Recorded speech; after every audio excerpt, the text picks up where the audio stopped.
nous allons accueillir Julie Gonce-Mailleux, co-directrice d'Havas Art et Culture, et qui va nous présenter justement une étude sur la perception des Français quant à l'accélération des rapprochements entre secteur privé et culturel. Julie, merci. Ouais. Alors bonjour à tous, vaste responsabilité de porter la voix des Français. Moi je suis ravie d'être là. Quand on a lancé Havas Agriculture il y a quelques mois maintenant, nous on était portés par la conviction qu'il y avait vraiment quelque chose qui existait entre les entreprises et la culture et que ça existait de manière très éparse. Et je crois que tous les cas qu'on va voir nous montrent qu'il y a déjà une vraie vitalité en cours. Nous, on a formalisé un peu cette idée autour de plus que du rôle, d'une responsabilité culturelle des entreprises pour qu'elles puisse aller au-delà vraiment d'un simple côté de financeur. Cette intuition, elle était forte, elle était fondée sur le fait que on croit que les entreprises ont beaucoup apporté par leur implantation dans les territoires, par les publics qu'elles adressent. Mais pour objectiver un petit peu ce travail, on s'est intéressé à la perception des Français et on vous présente ici la 4e édition de notre baromètre Agriculture qu'on a fait auprès d'un panel représentatif, donc de 1000 Français, avec les équipes du CSA. Et premier enseignement, c'est que, donc on est vraiment sur la 4e édition, on a un item qui nous a particulièrement marqué, c'est que dans une année 2024 qui apparaît comme morose et assez complexe, on a une perception de la culture qui est quand même fortement marquée comme étant en déclin. On voit un vrai basculement par rapport à l'année dernière, parce qu'on a quand même plus 6 points sur cette perception, encore une fois, de déclin. Et notamment, on l'explique parce que dans toute cette perception des Français, et on va le voir un petit peu derrière, il y a un enjeu qui ressort très fortement et de manière prégnante, c'est la question de l'accessibilité. Les Français, aujourd'hui, ont le sentiment de ne pas pouvoir suffisamment accéder à la culture, accéder facilement pour différentes raisons. Et on voit bien que sur le rôle des politiques culturelles, le rôle attendu finalement, c'est un besoin primaire. C'est le premier besoin, c'est celui d'accéder tout simplement et d'offrir en fait cette vitalité de la scène culturelle et artistique française aux Français pour qu'ils puissent la découvrir, la vivre et en tirer tous les bénéfices. Et ça passe bien au-delà de la question de la revitalisation des territoires, même si elle est clé, et on verra que la question des territoires est un rôle majeur, ou même la capacité de soutenir cette idée de vivre ensemble.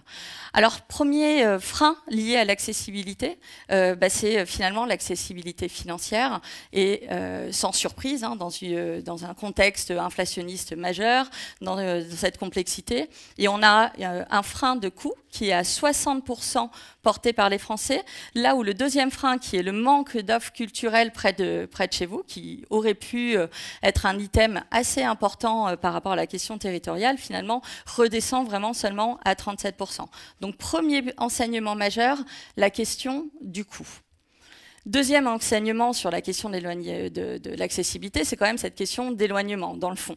Parce que quand on pose la question, et on le voit bien pour cette 4e édition, où est présente, en tout cas dans la perception, la culture, les grandes villes sont extrêmement surpondérées, avec ce sentiment d'éloignement qui en découle pour des milieux plus ruraux, pour des territoires qui peuvent apparaître comme plus des déserts culturels ou entravés par des sujets de mobilité pour pouvoir accéder à une diversité d'offres culturelles, ce qui n'est pas sans raisonner avec tous les discours qu'on entend aujourd'hui sur la capacité d'accès, notamment des publics éloignés à la culture.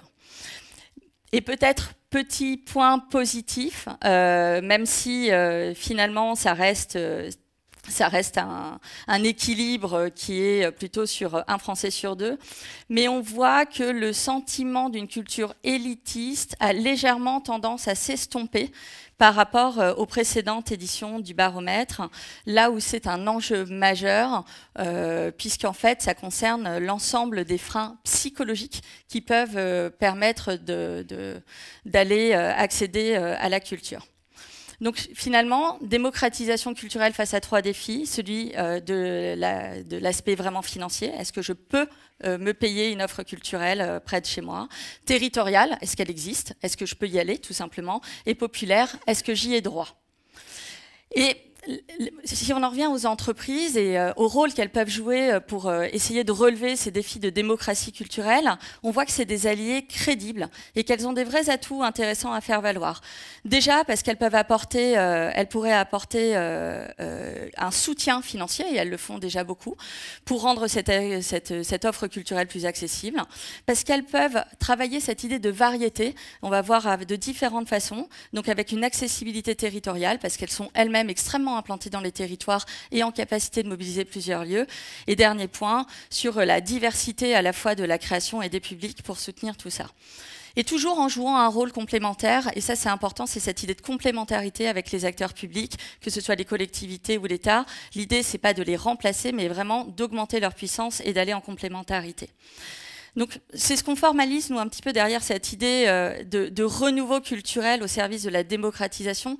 C'est comment, quelque part, les entreprises peuvent réinventer l'imaginaire du mécène pour apporter un vrai renouveau, une vraie bascule dans la manière dont les entreprises, aujourd'hui, s'adressent à ces acteurs culturels, montent des projets nouveaux.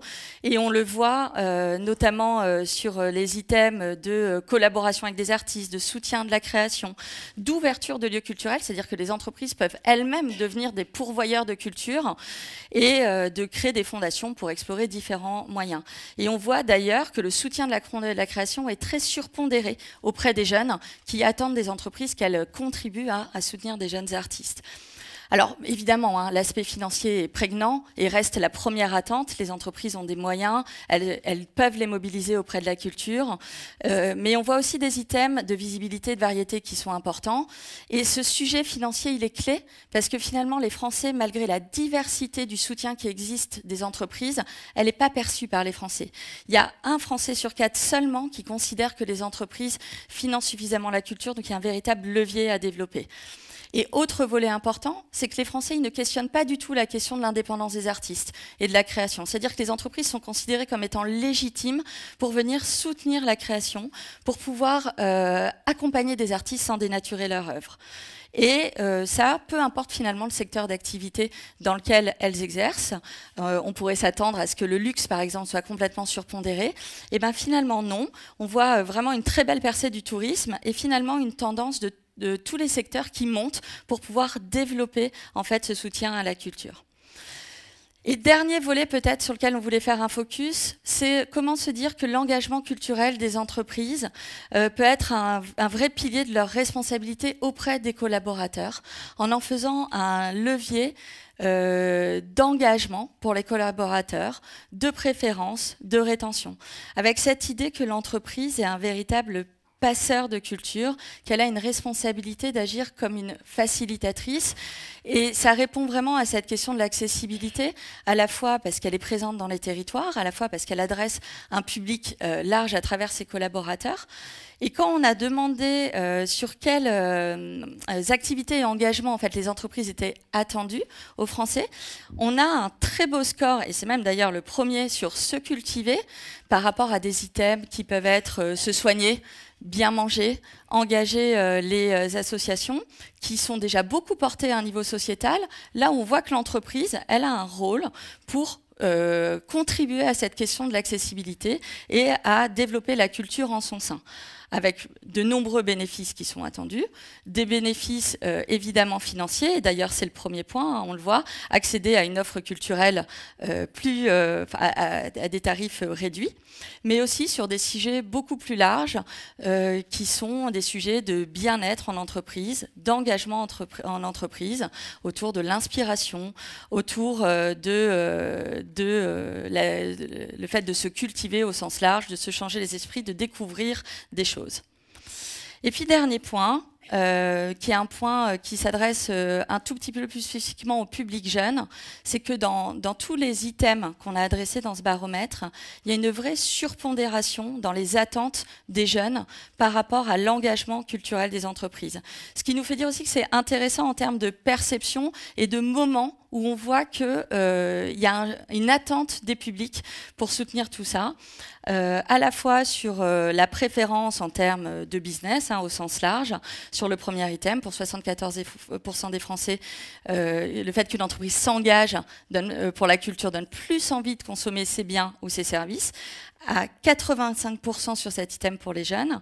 Et un deuxième volet très intéressant autour de la marque employeur et de la préférence, avec 76% des Français qui disent préférer répondre à une offre d'emploi d'une entreprise qui s'engage pour la culture, avec ce volet qui est toujours à 85% pour les jeunes. Donc quand on connaît la difficulté des entreprises à recruter, à fidéliser leurs talents, à engager sur le long terme, on se dit que finalement, il y a un enjeu très fort qui était très valorisé dans nos précédents baromètres pour que la culture soit soutenue par les entreprises pour l'externe, pour le grand public. Mais il y a sans doute un enjeu extrêmement fort de mieux l'infuser au cœur de l'entreprise et d'en faire un vrai levier d'engagement, de préférence et donc de responsabilité auprès des collaborateurs.